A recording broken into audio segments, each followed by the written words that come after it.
And then he said I couldn't get my money back. Oh, hi. How's it going, everybody? And by everybody, I mean 0 people. My name is Jimmy Calloway, and I have been reading to my son via YouTube Live for the last, say, 6 weeks now? No, 4 weeks? Something like that. And we've been reading The Shadow over Innsmouth by H.P. Lovecraft. And where we left off yesterday, our intrepid narrator, last week, our intrepid narrator had met and befriended Zadok Allen, the old-timer in Innsmouth, who was witness to the town's invasion and subsequent takeover by a mysterious race of fish people. It's been going pretty good. So, yeah. Chapter 3 was basically a big chapter of exposition told in nearly unintelligible New England dialect. So now we're at chapter 4, where I can only imagine he gets back on the bus and leaves for Arkham like he had every intention to do so and keeps himself out of harm's way. Let's find out together, shall we? I'm assuming one of you is my son. Somebody want to... Boy, you want to sign off in the comment section or text me or something? I'll wait a couple more minutes before it's time to start. There's 2 chapters left in this short story. I ought to be able to get through it tonight. And then who knows what we'll get next week. If anyone watching has any suggestions for stuff we might want to read, I'm going to try and get the boy to read at least some of the time, you know. So yeah, anything you want, any suggestions you might have. I've got a very large backlog of books to be reading. And, you know, this is just a small sample. So, okay, good. This is going great. All right, fuck it. I'm just going to start because I want to finish this Conan novel I've been reading. Not because it's very good, just because I've been reading it for 3 months now. I say 3, I'm in 5. Okay, chapter 4. I can hardly describe the mood in which I was left by this harrowing episode. Talking to the old drunk guy. An episode at once mad and pitiful, grotesque and terrifying. The grocery boy had prepared me for it, yet the reality left me nonetheless bewildered and disturbed. Puerile though the story was, old Zadok's insane earnestness and horror had communicated to me a mounting unrest, which joined with my earlier sense of loathing for the town and its blight of intangible shadow. Later I might sift the tale and extract some nucleus of historic allegory. Just now I wish to put it out of my head. The hour had grown perilously late. My watch said 7:15, and the Arkham bus left town square at 8. So I tried to give my thoughts as neutral and practical a cast as possible, meanwhile walking rapidly through the deserted streets of gaping roofs and leaning houses toward the hotel where I had checked my valise and would find my bus. Though the golden light of late afternoon gave the ancient roofs and decrepit chimneys an air of mystic loveliness and peace, I could not help glancing over my shoulder now and then. I would surely be very glad to get out of malodorous and fear-shadowed Innsmouth and wish there were some other vehicle than the bus driven by that sinister-looking fellow sergeant. Yet I did not hurry too precipitately, for there were architectural details worth viewing at every silent corner, and I could easily, I calculated, cover the necessary distance in half an hour.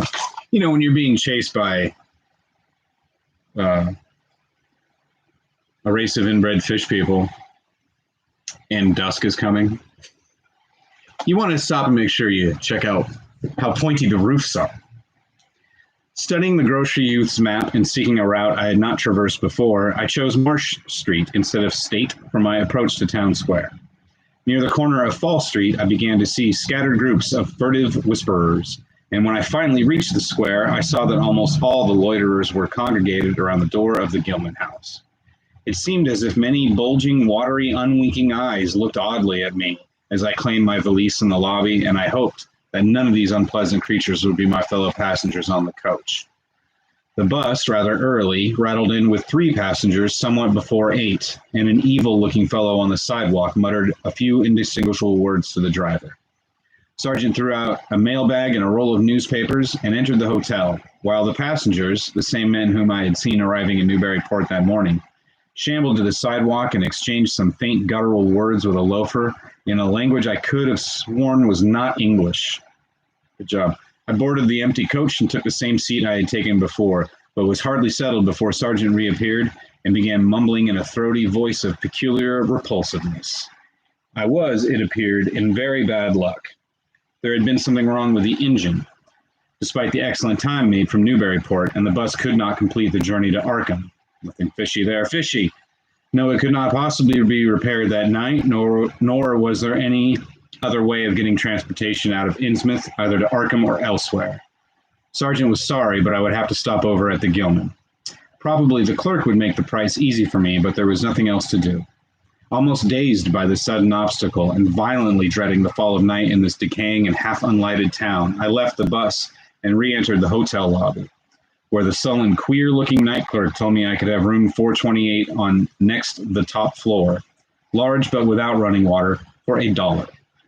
Despite what I had heard of this hotel in Newburyport, I signed the register, paid my $1, let the clerk take my valise, and followed that sour, solitary attendant up 3 creaking flights of stairs, past dusty corridors, which seemed wholly devoid of life. My room, a dismal rear one with 2 windows and bare, cheap furnishings, overlooked a dingy courtyard otherwise hemmed in by low, deserted brick blocks, and commanded a view of decrepit westward stretching roofs with a marshy countryside beyond.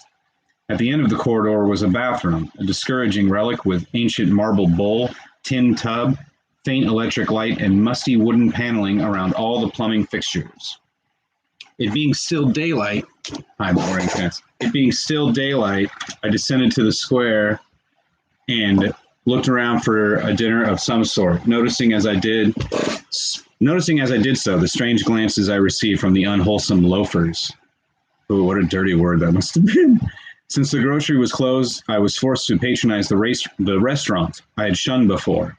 A stooped, narrow-headed man with staring, unwinking eyes, and a flat-nosed wench with unbelievably thick, clumsy hands being in attendance. Their service was of the counter type, and it relieved me to find that much was evidently served from cans and packages.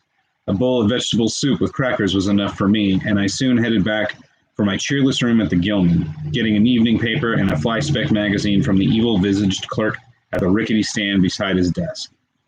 As twilight deepened, I turned on the one feeble electric bulb over the cheap iron-framed bed and tried as best I could to continue the reading I had begun. I felt it advisable to keep my mind wholesomely occupied, for it would not do to brood over the abnormalities of this ancient, blight-shadowed town while I was still within its borders. The insane yarn I had heard from the aged drunkard did not promise very pleasant dreams, and I felt I must keep the image of his wild, watery eyes as far as possible from my imagination. Also, I must not dwell on what that factory inspector had told the Newburyport ticket agent about the Gilman house and the voices of its nocturnal tenants. Not on that, nor on the face beneath the tiara in the black church doorway, the face for whose horror my conscious mind could not account. It would perhaps have been easier to keep my thoughts from disturbing topics had the room not been so gruesomely musty. As it was, the lethal mustiness blended hideously with the town's general fishy odor and persistently focused one's fancy on death and decay. That's actually true for most towns in New England. Another thing that disturbed me was the absence of a bolt on the door of my room. One had been there, as marks clearly showed, but there were signs of recent removal. No doubt it had become out of order, like so many other things in this decrepit edifice. In my nervousness, I looked around and discovered a bolt on the clothes press, which seemed to be of the same size, judging from the marks, as the one formerly on the door. To gain a partial relief from the general tension, I busied myself by transferring this hardware to the vacant place with the aid of a handy 3-in-1 device, including a screwdriver which I kept on my key ring. The bolt fitted perfectly, and I was somewhat relieved when I knew that I could shoot it firmly upon retiring. Not that I had any real apprehension of its need, but that any symbol of security was welcome in an environment of this kind. There were adequate bolts on the 2 lateral doors to connecting rooms, and these I proceeded to fasten. I did not undress, but decided to read till I was sleepy and then lie down with only my coat, collar, and shoes off. Taking a pocket flashlight from my valise, I placed it in my trousers so that I could read my watch if I woke up later in the dark. Drowsiness, however, did not come, and when I stopped to analyze my thoughts, I found to my disquiet that I was really unconsciously listening for something which I dreaded but could not name. That inspector's story must have worked on my imagination more deeply than I had suspected. Again, I tried to read, but I found that I made no progress. After a time, I seemed to hear the stairs and corridors creak at intervals as if with footsteps, and wondered if the other rooms were beginning to fill up. There were no voices, however, and it struck me that there was something subtly furtive about the creaking. I did not like it and debated whether I had better try to sleep at all. This town had some queer people, and there had undoubtedly been several disappearances. Was this one of those inns where travelers were slain for their money? Surely I had no look of excessive prosperity. Or were the townfolk really so resentful about curious visitors? Had my obvious sightseeing with its frequent map consultations aroused unfavorable notice? It occurred to me that I must be in a highly nervous state to let a few random creakings set me off speculating in this fashion, but I regretted nonetheless that I was unarmed. He's got a flashlight. At length, feeling a fatigue which had nothing of drowsiness in it, I bolted the newly outfitted hall door, turned off the light, and threw myself down on the hard, uneven bed, coat, collar, shoes, and all. In the darkness, every faint noise of the night seemed magnified, and a flood of doubly unpleasant thoughts swept over me. I was sorry I had put out the light, yet was too tired to rise and turn it on again. Then, after a long, dreary interval, and prefaced by a fresh creaking of stairs and corridor, there came that soft, damnably unmistakable sound which seemed like a malign fulfillment of all my apprehensions. Without the least shadow of doubt, the lock on my hall door was being tried, cautiously, furtively, tentatively, with a key.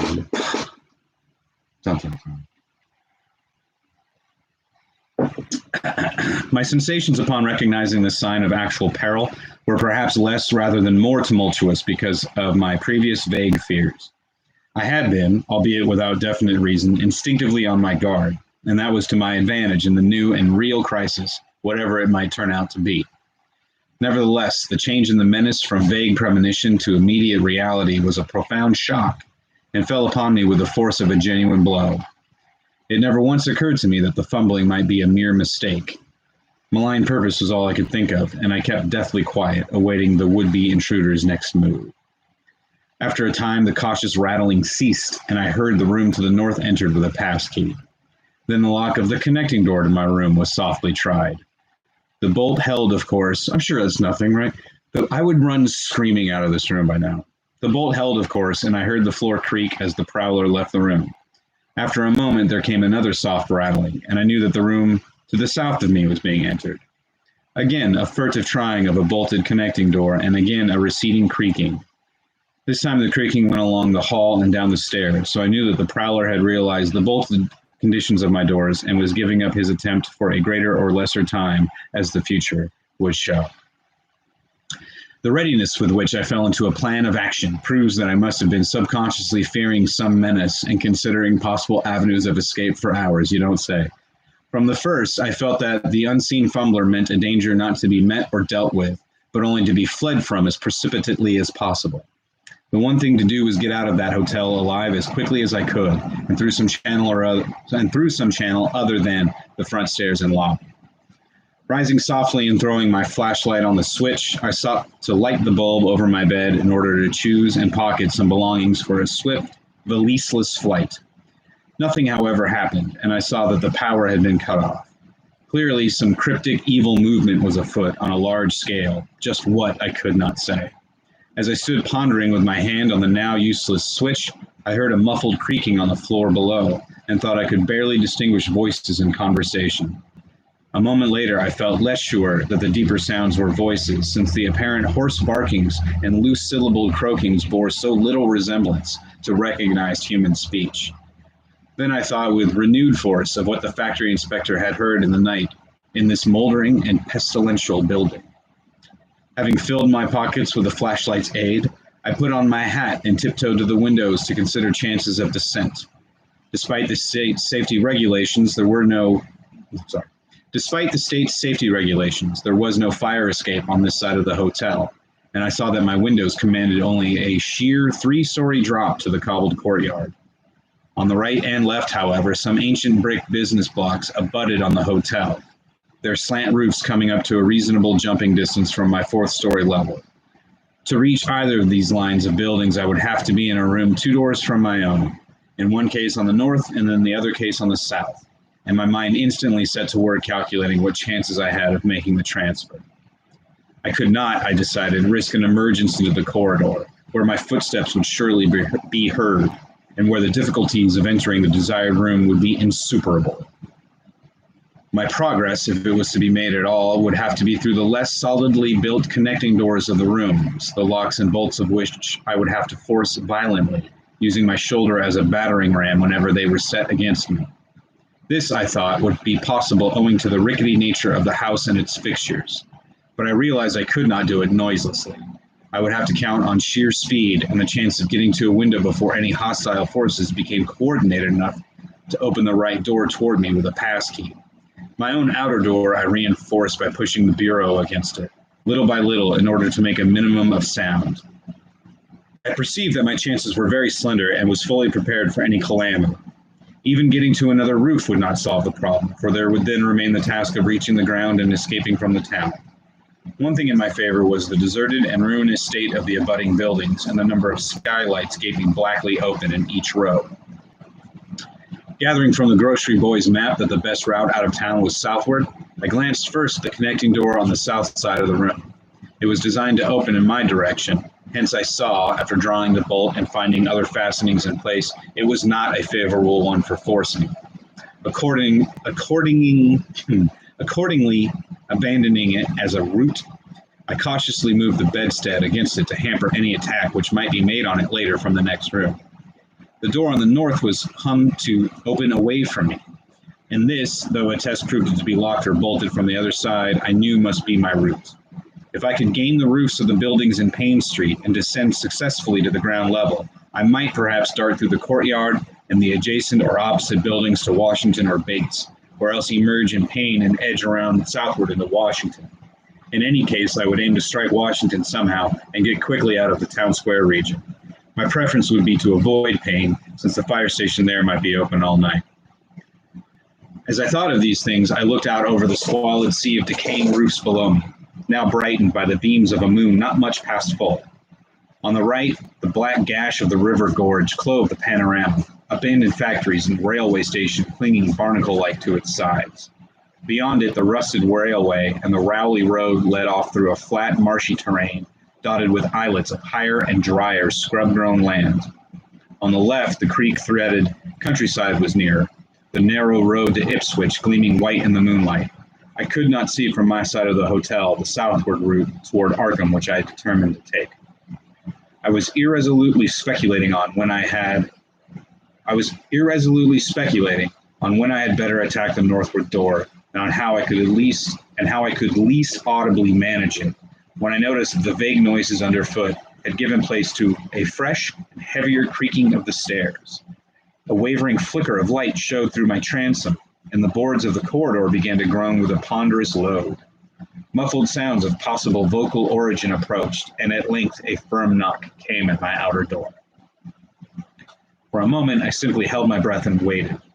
Eternities seemed to elapse, and the nauseous fishy odor of my environment seemed to mount suddenly and spectacularly. Then the knocking was repeated, consistently and with growing insistence. I knew that the time for action had come, and forthwith drew the bolt of the northward connecting door, bracing myself for the task of battering it open. The knocking waxed louder, and I hoped that its volume would cover the sound of my efforts. At last beginning my attempt, I lunged again and again at the thin paneling of my left shoulder, heedless of shock or pain. The door resisted even more than I had expected, but I did not give in, and all the while the clamor at the outer door increased. Finally, the connecting door gave, but with such a crash that I knew those outside must have heard. Instantly, the outside knocking became a violent battering, while keys sounded ominously in the hall doors of the rooms on both sides of me. Rushing through the newly opened connection, I succeeded in bolting the northerly hall door before the lock could be turned.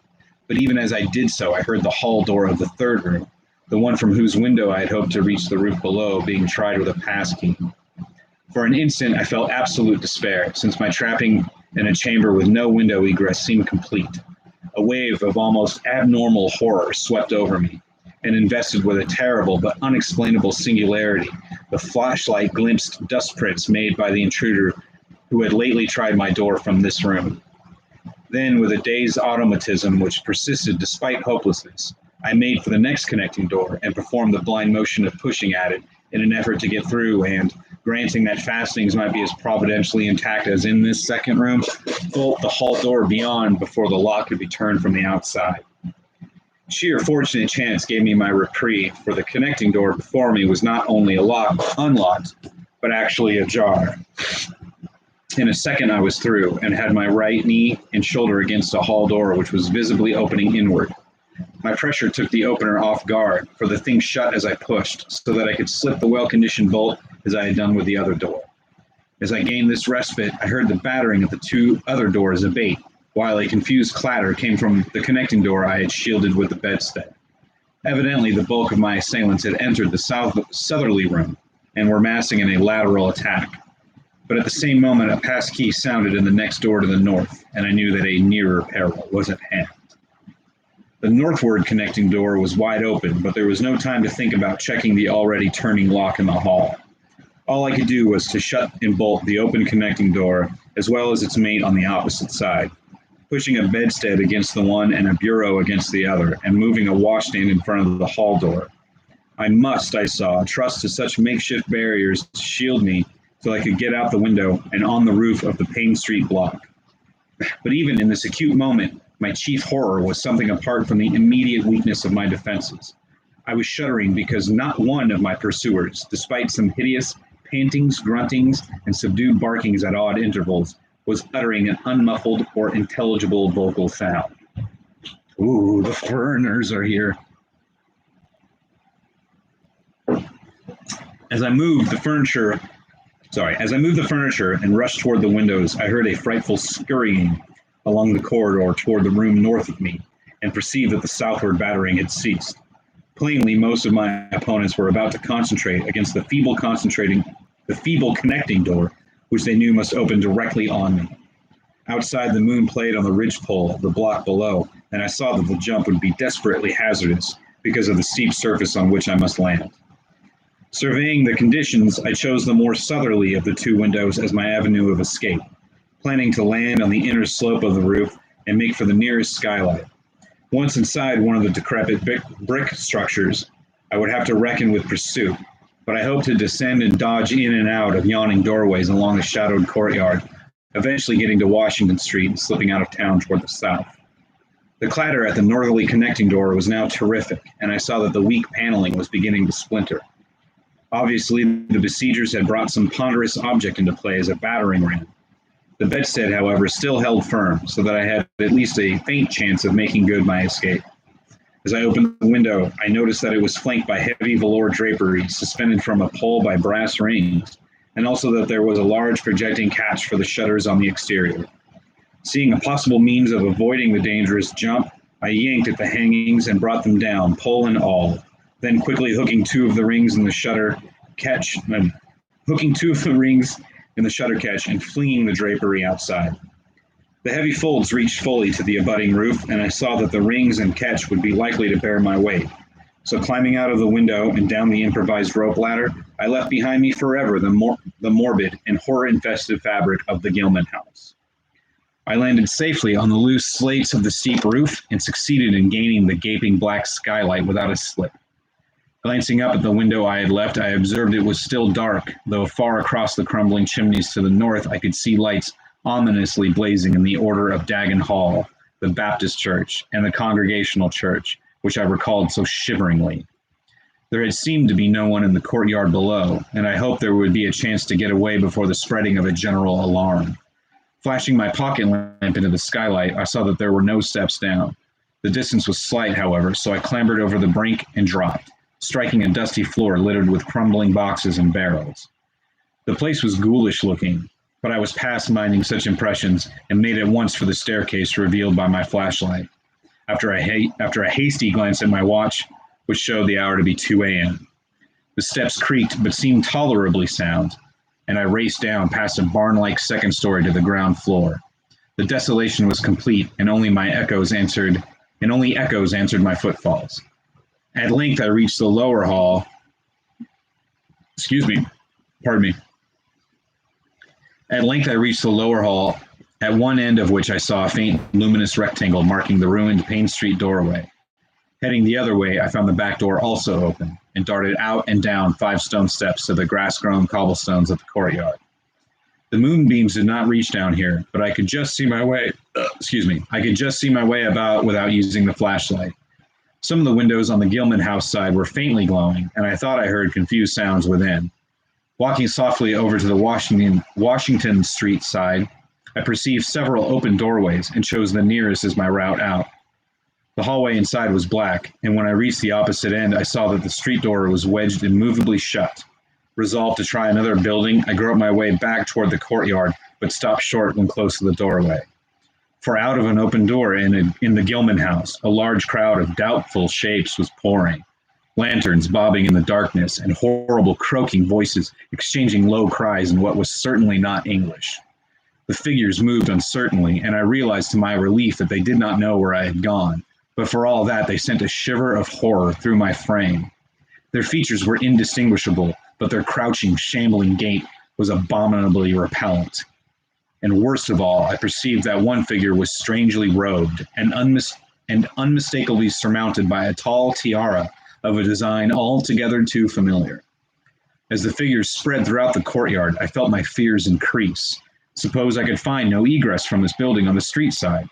The fishy odor was detestable, and I wondered if I could stand it without fainting. Again, groping toward the street, I opened a door off the hall and came upon an empty room with closely shuttered but sashless windows. Fumbling in the rays of my flashlight, I found I could open the shutters, and in another moment had climbed outside and was carefully closing the aperture in its original manner. I was now in Washington Street, and for the moment saw no living thing nor any light save that of the moon. From several directions in the distance, however, I could hear the sound of hoarse voices, of footsteps, and of a curious kind of pattering which did not sound quite like footsteps. Plainly, I had no time to lose. The points of the compass were clear to me, and I was glad that all the streetlights were turned off, as is often the custom on strongly moonlit nights in unprosperous rural regions. Some of the sounds came from the south, yet I retained my design of escaping in that direction. There would, I knew, be plenty of deserted doorways to shelter me in case I met any person or group who looked like pursuers. Because in a town like this, you want to stick to the shadows as much as possible. I walked rapidly, softly, and close to the ruined houses. While hatless and disheveled after my arduous climb, I did not look especially noticeable, and stood a good chance of passing unheeded if forced to encounter any casual wayfarer. At Bates Street, I drew into a yawning vestibule, while 2 shambling figures crossed in front of me, but was soon on my way again and approaching the open space where Elliott Street obliquely crosses Washington at the intersection of South. Though I had never seen this space, it had looked dangerous to me on the grocer youth's map, since the moonlight would have free play there. There was no use trying to evade it, for any alternative course would involve detours of possibly disastrous visibility and delaying effect. The only thing to do was to cross it boldly and openly, imitating the typical shamble of the Innsmouth folk as best I could, and trusting that no one, or at least no pursuer of mine, would be there. When in doubt, shamble like the locals. It's a good policy to have in general. Just how fully the pursuit was organized, and indeed just what its purpose might be, I could form no idea. No idea? I could form a couple ideas. There seemed to be, it seems like this narrator, this is like, fish people are chasing him, and he's like, this town's kind of queer. There's some very weird things going on. There seemed to be unusual activity in the town. Yeah, there sure does seem to be that. But I judged that the news of my escape from the Gilman had not yet spread. I would, of course, soon have to shift from Washington to some other southward street, for that party from the hotel would doubtless be after me. I must have left dust prints in that last old building, revealing how I had gained the street. The open space was, as I had expected, strongly moonlit, and I saw the remains of a park-like, iron-railed green in its center. Fortunately, no one was about, though a curious sort of buzz or roar seemed to be increasing in the direction of Town Square. South Street was very wide, leading directly down a slight declivity to the waterfront and commanding a long view out at sea, and I hoped that no one would be glancing up it from afar as I crossed in the bright moonlight. My progress was unimpeded, and no fresh sound arose to hint that I had been spied. Glancing about me, I involuntarily let my pace slacken for a second to take in the sight of the sea, gorgeous in the burning moonlight at the street's end. Far out beyond the breakwater was the dim, dark line of Devil Reef, and as I glimpsed it, I could not help thinking of all the hideous legends I had heard in the last 34 hours, legends which portrayed this ragged rock as a veritable gateway to realms of unfathomed horror and inconceivable abnormality. I do like when Lovecraft talks. Then, without warning, I saw the intermittent flashes of light on the distant reef. They were definite and unmistakable, and awaked in my mind a blind horror beyond all rational proportion. My muscles tightened for panic flight, held in only by a certain unconscious caution and half-hypnotic fascination. And to make matters worse, there now flashed forth from the lofty cupola of the Gilman House, I'm not sure how to pronounce that word, which loomed up to the northeast behind me, a series of analogous, though differently spaced gleams in which could be nothing less than an answering signal. Controlling my muscles and realizing afresh how plainly visible I was, I resumed my brisker and feignedly shambling pace, though keeping my eyes on that hellish and ominous reef as long as the opening of South Street gave me a seaward view.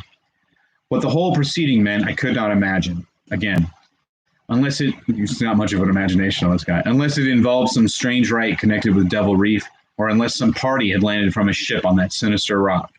I now bent to the left around the ruinous green, still gazing toward the ocean as it blazed in the spectral summer moonlight, and watching the cryptical flashing of those nameless, unexplainable beacons. It was then that the most horrible impression of all was borne in upon me, the impression which destroyed my last vestige of self-control and sent me running frantically southward past the yawning black doorways and fishily staring windows of that deserted nightmare street. For at a closer glance, I saw that the moonlit waters between the reef and the shore were far from empty. They were alive, with a teeming horde of shapes swimming inward toward the town, and even at my vast distance and in my single moment of perception, I could tell that the bobbing heads and flailing arms were alien and aberrant in a way scarcely to be expressed or consciously formulated. That is early 20th century speak for it. It's really scary. My frantic running ceased before I had covered a block, for at my left I began to hear something like the hue and cry of organized pursuit. There were footsteps and guttural sounds, and a rattling motor wheezed south along Federal Street. In a second, all my plans were utterly changed, for if the southward highway were blocked ahead of me, I must clearly find another egress from Innsmouth. I paused and drew into a gaping doorway, reflecting how lucky I was to have left the moonlit open space before these pursuers came down the parallel street. A second reflection was less comforting. Since the pursuit was down another street, it was plain that the party was not following me directly. It had not seen me, but was simply obeying a general plan of cutting off my escape. This, however, implied that all roads leading out of Innsmouth were similarly patrolled, for the denizens could not have known what route I intended to take. If this were so, I would have to make my retreat across country, away from the road. But how could I do that in view of the marshy and creek-riddled nature of all the surrounding region? For a moment, my brain reeled, both from sheer hopelessness and from a rapid increase in the omnipresent fishy odor. Excuse me. Then I thought of the abandoned railway to Rowley, whose solid line of ballasted, weed-grown earth still stretched off to the northwest from the crumbling station on the edge of the river gorge. There was just a chance that the townsfolk would not think of that, since its briar-choked desertion made it half impassable, and the unlikeliest of all avenues for a fugitive to choose. I had seen it clearly from my hotel window and knew about how it lay. Most of its earlier length was uncomfortably visible from the Rowley Road and from high places in the town itself, but one could perhaps crawl inconspicuously through the undergrowth. At any rate, it would form my only chance of deliverance, and there was nothing to do but try it. Drawing inside the hall of my deserted shelter, I once more consulted the grocery boy's map with the aid of the flashlight. The immediate problem was how to reach the ancient railway, and I now saw that the safest course was ahead to Babson Street and then west to Lafayette. There edging around but not crossing an open space homologous to the one I had traversed. Similar. And subsequently back northward and westward in a zigzagging line through Lafayette, Bates, Adams, and Bank Streets, the latter skirting the river gorge, to the abandoned and dilapidated station I had seen from my window. My reason for going ahead to Babson was that I wished neither to recross the earlier open space nor to begin my westward course along a cross street as broad as south. Starting once more, I crossed the street to the right-hand side in order to edge around into Babson as inconspicuously as possible. Noises still continued in Federal Street, and as I glanced behind me, I thought I saw a gleam of light near the building through which I had escaped. Anxious to leave Washington Street, I broke into a quiet dog trot, trusting to luck not to encounter any observing eye. Next the corner of Babson Street, I saw to my alarm that one of the houses was still inhabited, as attested by curtains at the window, but there were no lights within, and I passed it without disaster. In Babson Street, which crossed Federal and might thus reveal me to the searchers, I clung as closely as possible to the sagging, uneven buildings, twice pausing in a doorway as the noises behind me momentarily increased. The open space ahead shone wide and desolate under the moon, but my route would not force me to cross it. During my second pause, I began to detect a fresh distribution of the vague sounds, and upon looking cautiously out from cover, beheld a motor car darting across the open space, bound outward along Elliott Street, which there intersects both Babson and Lafayette. As I watched, choked by a sudden rise in the fishy odor after a short abatement, I saw a band of uncouth, crouching shapes loping and shambling in the same direction, and knew that this must be the party guarding the Ipswich Road, since that highway forms an extension of Elliott Street. Two of the figures I glimpsed were in voluminous robes, and one wore a peaked diadem which glistened whitely in the moonlight. The gait of this figure was so odd that it sent a chill through me, for it seemed to me the creature was almost hopping. It's a giant frog. Man. When the last of the band was out of sight, I resumed my progress, darting around the corner into Lafayette Street and crossing Elliott very hurriedly, lest stragglers of the party be still advancing along that thoroughfare. I did hear some croaking and clattering sounds far off toward the town square, but accomplished the passage without disaster. My greatest dread was in recrossing broad and moonlit South Street with its seaward view, and I had to nerve myself for the ordeal. Someone might easily be looking, and possible Elliott Street stragglers could not fail to glimpse me from either of 2 points. At the last moment, I decided I had better slacken my trot and make the crossing as before in the shambling gait of an average Innsmouth native. When the view of the water again opened out, this time on my right, I was half determined not to look at it at all. I could not, however, resist, but cast a sidelong glance as I carefully and imitatively shambled toward the protecting shadows ahead. There was no ship visible, as I had half expected there would be. Instead, the first thing which caught my eye was a small rowboat pulling in toward the abandoned wharves and laden with some bulky, tarpaulin-covered object. Its rowers, though distantly and indistinctly seen, were of an especially repellent aspect. Several swimmers were still discernible, while on the far black reef I could see a faint, steady glow, unlike the winking beacon visible before, and of a curious color which I could not precisely identify. Above the slant roofs ahead and to the right there loomed the tall cupola of the Gilman house, but it was completely dark. The fishy odor, dispelled for a moment by some merciful breeze, now closed in again with maddening intensity. I had not quite crossed the street when I heard a muttering band advancing along Washington from the north. As they reached the broad open space where I had had my first disquieting glimpse of the moonlit water, I could see them plainly only a block away, and was horrified by the bestial abnormality of their faces and the dog-like subhumanness of their crouching gait. One man moved in a positively simian way, with long arms frequently touching the ground, while another figure, robed and tiara'd, seemed to progress in an almost hopping fashion. I judged this party to be the one I had seen in the Gilman's courtyard, the one therefore most closely on my trail. As some of the figures turned to look in my direction, I was transfixed with fright, yet managed to preserve the casual, shambling gait I had assumed. You want to shamble casually. To this day, I do not know whether they saw me or not. If they did, my stratagem must have deceived them, for they passed on across the moonlit space without varying their course, meanwhile croaking and jabbering in some hateful guttural patois I could not identify.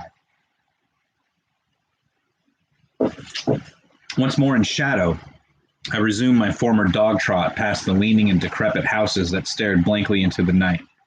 Having crossed to the western sidewalk, I rounded the nearest corner into Bates Street, where I kept close to the buildings on the southern side. I passed two houses, showing signs of habitation, one of which had faint lights in upper rooms, yet met with no obstacle. As I turned into Adams Street, I felt measurably safer, but received a shock when a man reeled out of a black doorway directly in front of me. He proved, however, too hopelessly drunk to be a menace, so that I reached the dismal ruins of the Bank Street warehouses in safety. No one was stirring in that dead street beside the river gorge, and the roar of the waterfalls quite drowned my footsteps. It was a long dog trot to the ruined station, and the great brick warehouse walls around me seemed somehow more terrifying than the fronts of private houses. At last I saw the ancient arcaded station, or what was left of it, and made directly for the tracks that started from its farther end. The rails were rusty but mainly intact, and not more than half the ties had rotted away.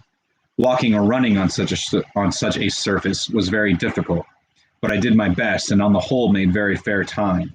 For some distance the line kept on along the gorge's brink, but at length I reached the long covered bridge where it crossed the chasm at a dizzy height. The condition of this bridge would determine my next step. If humanly possible, I would use it. If not, I would have to risk more street wandering and take the nearest intact highway bridge. The vast barn-like length of the old bridge gleamed spectrally in the moonlight, and I saw that the ties were safe for at least a few feet within. Entering, I began to use my flashlight and was almost knocked down by the cloud of bats that flapped past me. About halfway across, there was a perilous gap in the ties which I feared for a moment would halt me, but in the end I risked a desperate jump which fortunately succeeded.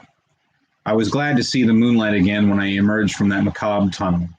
The old tracks crossed River Street at grade and at once veered off into a region increasingly rural and with less and less of Innsmouth's abhorrent, fishy odor. Here, the dense growth of weeds and briars hindered me and cruelly tore my clothes, but I was nonetheless glad that they were there to give me concealment in case of peril. I knew that much of my route must be visible from the Rowley Road. The marshy region began very shortly, with a single track on a low grassy embankment where the weedy growth was somewhat thinner. Then came a sort of island of higher ground, where the line passed through a shallow open cut choked with bushes and brambles. I was very glad of this partial shelter, since at this point the Rowley Road was uncomfortably near according to my window view. At the end of the cut, it would cross the track and swerve off to a safer distance, but meanwhile I must be exceedingly careful. I was by this time thankfully certain that the railway itself was not patrolled. Just before entering the cut, I glanced behind me but saw no pursuer. The ancient spires and roofs of decaying Innsmouth gleamed lovely and ethereal in the magic yellow moonlight, and I thought of how they must have looked in the old days before the shadow fell. Then as my gaze circled inland from the town, something less tranquil arrested my notice and held me immobile for a second. What I saw, or fancied I saw, was a disturbing suggestion of undulant motion far to the south, a suggestion which made me conclude that a very large horde must be pouring out of the city along the level Ipswich Road. The distance was great, and I could distinguish nothing in detail, but I did not at all like the look of that moving column. It undulated too much, and glistened too brightly in the rays of the now westering moon. There was a suggestion of sound, too, though the wind was blowing the other way, a suggestion of bestial scraping and bellowing, even worse than the muttering of the parties I had lately overheard. All sorts of unpleasant conjectures crossed my mind. I thought of those very extreme Innsmouth types said to be hidden in crumbling, centuried warrens near the waterfront. I thought, too, of those nameless swimmers I had seen. Counting the parties so far glimpsed, as well as those presumably covering other roads, the number of my pursuers must be strangely large for a town as depopulated as Innsmouth. Whence could come the dense personnel of such a column as I now beheld? Did those ancient, unplumbed warrens teem with a twisted, uncatalogued, and unsuspected life? Yes. Or had some unseen ship indeed landed a legion of unknown outsiders on that hellish reef? Who were they? Why were they there? And if such a column of them was scouring the Ipswich road, would the patrols on the other roads be likewise augmented? I had entered the brush-grown cut and was struggling along at a very slow pace when that damnable fishy odor again waxed dominant. Had the wind suddenly changed eastward so that it blew in from the sea and over the town? It must have, I concluded, since I now began to hear shocking guttural murmurs from that hitherto silent direction. There was another sound, too, a kind of wholesale, colossal flopping or pattering, which somehow called up images of the most detestable sort. It made me think illogically of that unpleasantly undulating column on the far-off Ipswich road. And then both stench and sounds grew stronger, so that I paused, shivering and grateful for the cut's protection. It was here, I recall, that the Rowley Road drew so close to the old railway before crossing westward and diverging. Something was coming along that road, and I must lie low till its passage and vanishment in the distance. Thank heaven these creatures employed no dogs for tracking, though perhaps that would have been impossible amidst the omnipresent regional odor. Crouched in the bushes of that sandy cleft, I felt reasonably safe, even though I knew the searchers would have to cross the track in front of me not much more than 100 yards away. I would be able to see them, but they could not, except by a malign miracle, see me. All at once I began dreading to look at them as they passed. I saw the close moonlit space where they would surge by, and had curious thoughts about the irredeemable pollution of that space. They would perhaps be the worst of all Innsmouth types, something one would not care to remember. The stench waxed overpowering, and the noises swelled to a bestial babble of croaking, baying, and barking, without the least suggestion of human speech. Were these indeed the voices of my pursuers? Did they have dogs after all? So far I had seen none of the lower animals in Innsmouth. That flopping or pattering was monstrous. I could not look upon the degenerate creatures responsible for it. I would keep my eyes shut till the sounds receded toward the west. The horde was very close now, the air foul with their hoarse snarlings, and the ground almost shaking with their alien-rhythmed footfalls. My breath nearly ceased to come, and I put every ounce of willpower into the task of holding my eyelids down. I am not even yet willing to say whether what followed I am not even yet willing to say whether what followed was a hideous actuality or only a nightmare hallucination. The later action of the government, after my frantic appeals, would tend to confirm it as a monstrous truth. But could not a hallucination have been repeated under the quasi-hypnotic spell of that ancient, haunted, and shadowed town? Such places have strange properties, and the legacy of insane legend might well have acted on more than one human imagination amidst those dead, stench cursed streets and huddles of rotting roofs and crumbling steeples. Is it not possible that the germ of an actual contagious madness lurks in the depths of that shadow over Innsmouth? Who can be sure of reality after hearing things like the tale of old Zadok Allen? The government men never found poor Zadok, and have no conjectures to make as to what became of him. Where does madness leave off and reality begin? Is it possible that even my latest fear is sheer delusion? But I must try to tell what I thought I saw that night under the mocking yellow moon.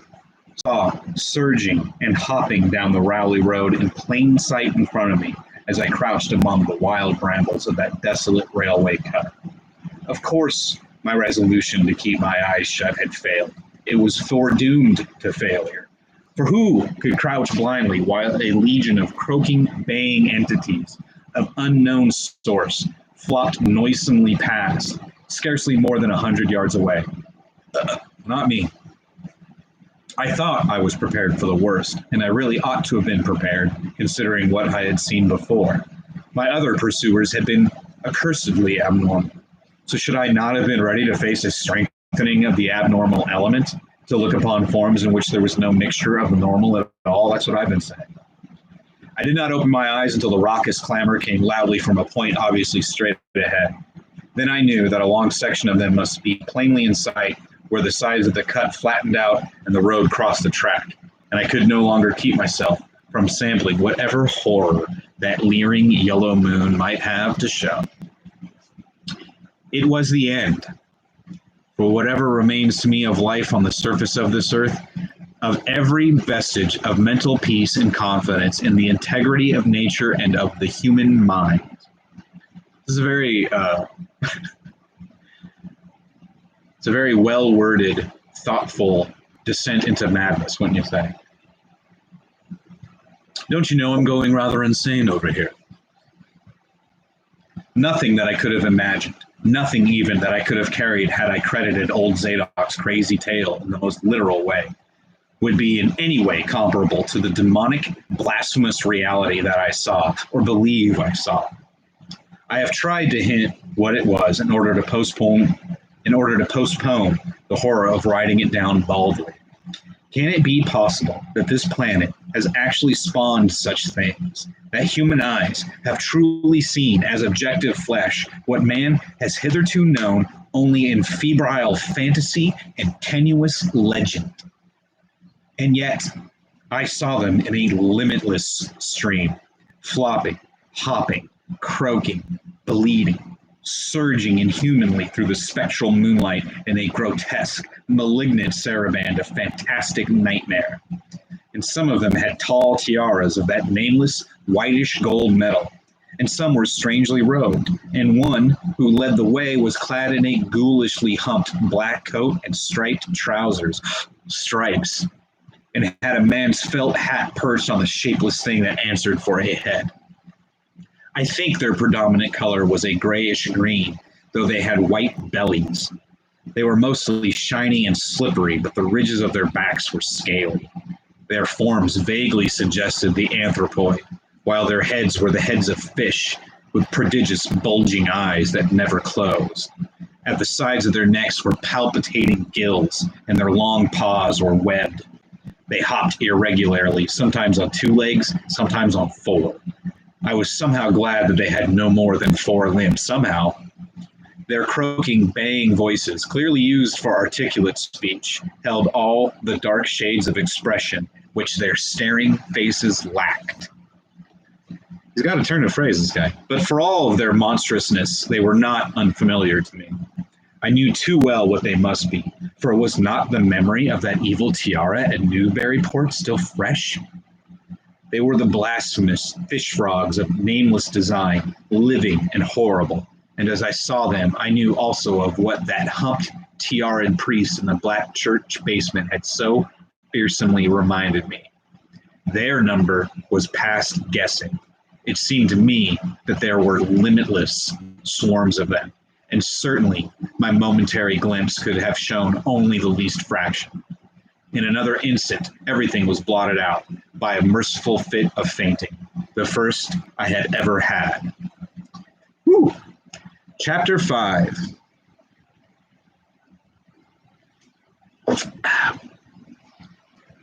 It was a gentle daylight rain that awaked me from my stupor in the bush-grown railway cut, and when I staggered out to the roadway ahead, I saw no trace of any prints in the fresh mud. The fishy odor, too, was gone. Innsmouth's ruined roofs and toppling steeples loomed up grayly toward the southeast, but not a living creature did I spy in all the desolate salt marshes around. My watch was still going and told me that the hour was past noon. The reality of what I had been through was highly uncertain in my mind, but I felt that something hideous lay in the background. I must get away from evil-shadowed Innsmouth, and accordingly I began to test my cramped, wearied powers of locomotion. Despite weakness, hunger, horror, and bewilderment, I found myself after a long time able to walk, so started slowly along the muddy road to Rowley. Before evening I was in the village, getting a meal and providing myself with presentable clothes. I caught the night train to Arkham, and the next day talked long and earnestly with government officials there, a process I later repeated in Boston. With the main result of these colloquies, the public is now familiar, and I wish, for normality's sake, there were nothing more to tell. Perhaps it is madness that is overtaking me, yet perhaps a greater horror or a greater marvel is reaching out. As may well be imagined, I gave up most of the foreplanned features of the rest of my tour, the scenic, architectural, and antiquarian diversions on which I had counted so heavily. Nor did I dare look for that piece of strange jewelry said to be in the Miskatonic University Museum. I did, however, improve my stay in Arkham by collecting some genealogical notes I had long wished to possess.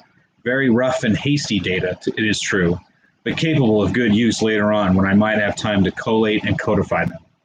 The curator of the Historical Society there, Mr. E. Lapham Peabody, was very courteous about assisting me and expressed unusual interest when I told him I was a grandson of Eliza Orne of Arkham, who was born in 1867 and had married James Williamson of Ohio at the age of 17. It seemed that a maternal uncle of mine had been there many years before on a quest much like my own, and that my grandmother's family was a topic of some local curiosity. There had, Mr. Peabody said, been considerable discussion about the marriage of her father, Benjamin Orne, just after the Civil War, since the ancestry of the bride was peculiarly puzzling. That bride was understood to have been an orphaned Marsh of New Hampshire, a cousin of the Essex County Marshes, but her education had been in France and she knew very little of her family. A guardian had deposited funds in a Boston bank to maintain her and her French governess, but that guardian's name was unfamiliar to Arkham people, and in time he dropped out of sight, so that the governess assumed his role by court appointment.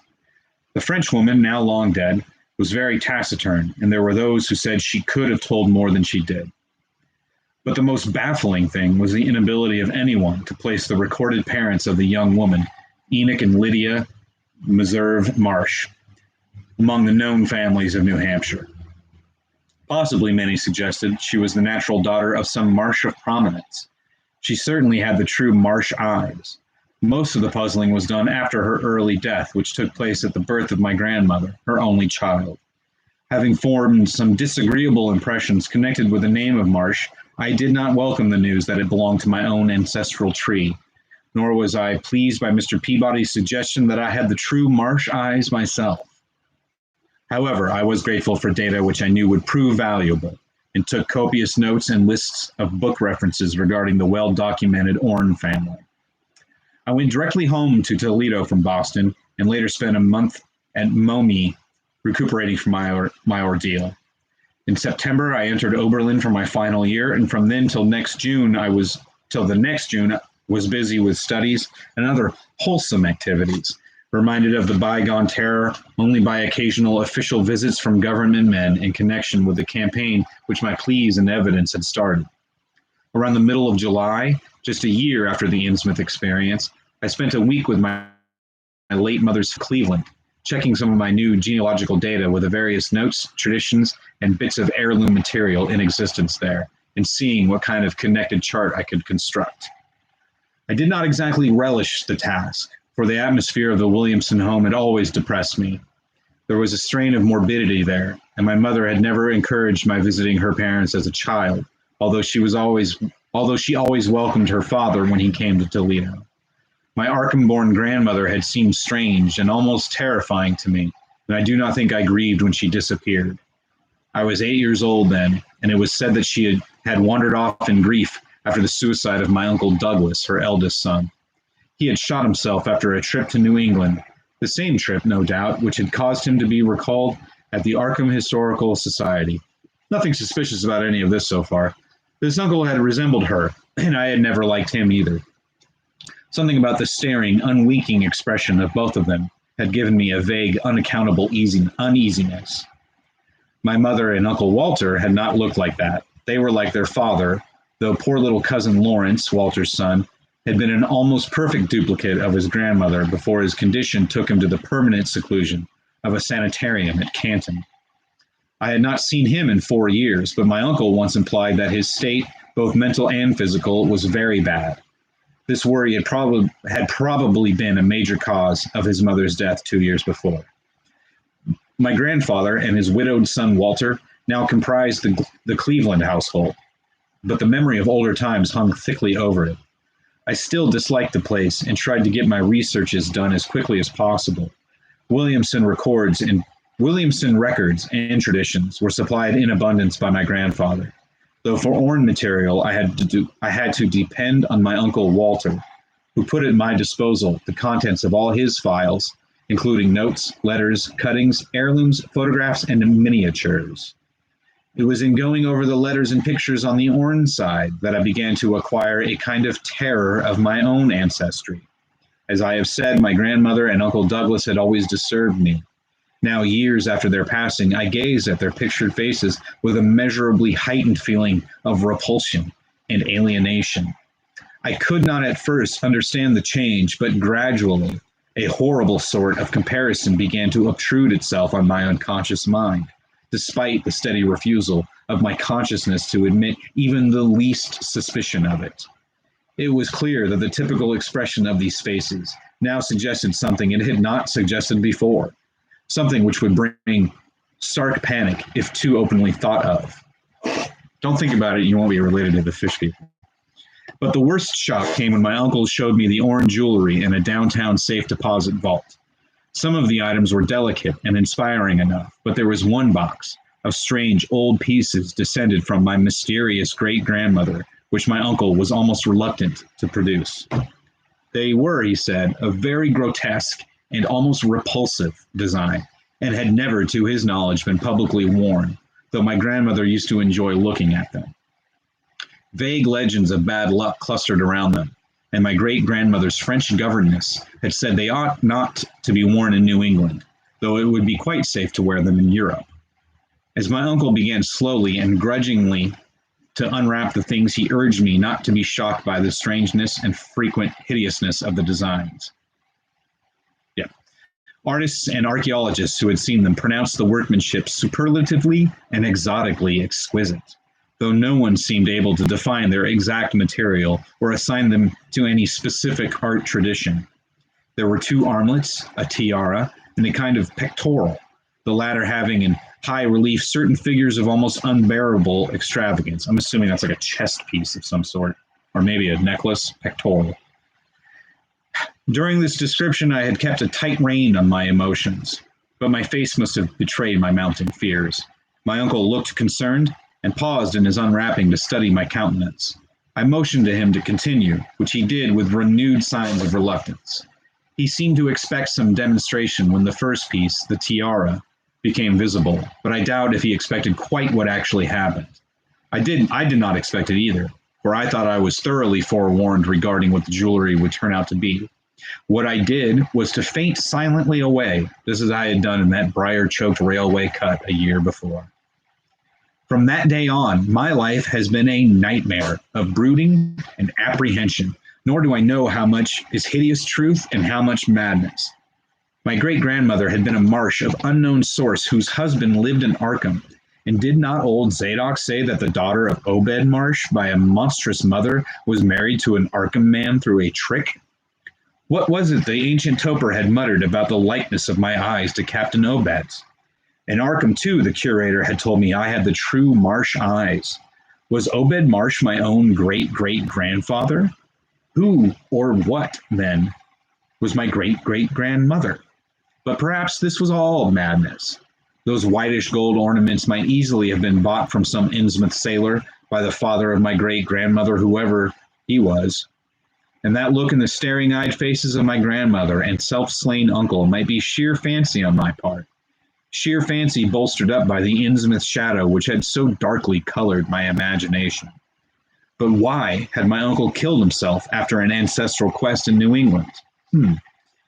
For more than 2 years I fought off these reflections with partial success. My father secured me a place in an insurance office, and I buried myself in routine as deeply as possible. In the winter of 1930 to 31, however, the dreams began. They were very sparse and insidious at first, but increased in frequency and vividness as the weeks went by. Great, watery spaces opened out before me, and I seemed to wander through titanic sunken porticos and labyrinths of weedy cyclopean walls with grotesque fishes as my companions. Then the other shapes began to appear, filling me with nameless horror the moment I awoke. But during the dreams, they did not horrify me at all. I was one with them, wearing their unhuman trappings, treading their aqueous ways, and praying monstrously at their evil, sea-bottom temples. There was much more than I could remember, but even what I did remember each morning would be enough to stamp me as a madman or a genius if I ever dared write it down. Some frightful influence, I felt, was seeking gradually to drag me out of the sane world of wholesome life into unnameable abysses of blackness and alienage, and the process told heavily on me. My health and appearance grew steadily worse, till finally I was forced to give up my position and adopt the static, secluded life of an invalid. Some odd nervous affliction had me in its grip, and I found myself at times almost unable to shut my eyes. It was then that I began to study the mirror with mounting alarm. The slow ravages of disease are not pleasant to watch, but in my case there was something subtler and more puzzling in the background. My father seemed to notice it too, for he began looking at me curiously and almost affrightedly. What was taking place in me? Could it be that I was coming to resemble my grandmother and Uncle Douglas? Well, could it? Why am I asking you? One night I had a frightful dream in which I met my grandmother under the sea. She lived in a phosphorescent palace of many terraces, with gardens of strange leprous corals and grotesque brachiate efflorescences, and welcomed me with a warmth that may have been sardonic. She had changed, as those who take to the water change, and told me she had never died. Instead, she had gone to a spot her dead son had learned about, and had leaped to a realm whose wonders, destined for him as well, he had spurned with a smoking pistol. This was to be my realm too. I could not escape it. I would never die, but would live with those who had lived since before man ever walked the earth. I met also that which had been her grandmother. For 80,000 years, Fithalai had lived in Hunlothalai. That's what it says. I don't know if you can see that. I'll try to. Okay, this is obviously, Cthulhuian. For 80,000 years, Pythialili had lived in Yahanathle, and thither she had gone back after Obed Marsh was dead. Yahanathle was not destroyed when the upper earthmen shot death into the sea. It was hurt, but not destroyed. The deep ones could never be destroyed, even though the Paleogean magic of the forgotten old ones might sometimes check them. For the present they would rest, but someday, if they remembered, they would rise again for the tribute great Cthulhu craved. It would be a city greater than Innsmouth next time.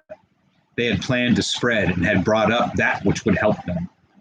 But now they must wait once more. For bringing the upper earthmen's death, I must do a penance, but that would not be heavy. This was the dream in which I saw a Shoggoth for the first time, and the sight set me awake in a frenzy of screaming. That morning, the mirror definitely told me I had acquired the Innsmouth look. So far, I have not shot myself as my Uncle Douglas did. I bought an automatic and almost took a step, but certain dreams deterred me. The tense extremes of horror are lessening, and I feel queerly drawn toward the unknown sea deeps instead of fearing them. I hear and do strange things in sleep and awake with a kind of exaltation instead of terror. I do not believe I need to wait for the full change as most have waited. If I did, my father would probably shut me up in a sanitarium as my poor little cousin is shut up. Stupendous and unheard of splendors await me below, and I shall seek them soon. Ia Riley, Cthulhu Futhan, Ia. No, I shall not shoot myself. I cannot be made to shoot myself. I shall plan my cousin's escape from that Canton madhouse, and together we shall go to marvel-shadowed Innsmouth. We shall swim out to that brooding reef in the sea and dive down through the black abysses to Cyclopean and many-columned Ei Niflai. And in that lair of the deep ones we shall dwell, amidst wonder and glory. Forever. Yeah, it doesn't have the same effect as shutting a book, but well, how about that, buddy boy? Sounds like this turned out to be rather a fishy fellow indeed, right? Right? All right. Let's see here. Okay, Bubba, it looks like you're the only one there. think about what you want to hear next week. Think about if you want to read next week. Think about if you want to keep doing this. I mean, we can. I'm totally fine with doing it, especially during the quarantine. Once I'm allowed to go back outside again, we might have to curtail these, or at least do them during the day, maybe. But I do enjoy doing this. I mean, no one's ever accused me of not loving the sound of my own voice. But it's just me and you here, so we can do it. We can keep doing it on YouTube. We can do it on Facebook, Google Hangouts, whatever you want to do, Bubba. And okay, that's it, buddy. I love you. I'll see you, or I'll talk to you in a couple days. Bye.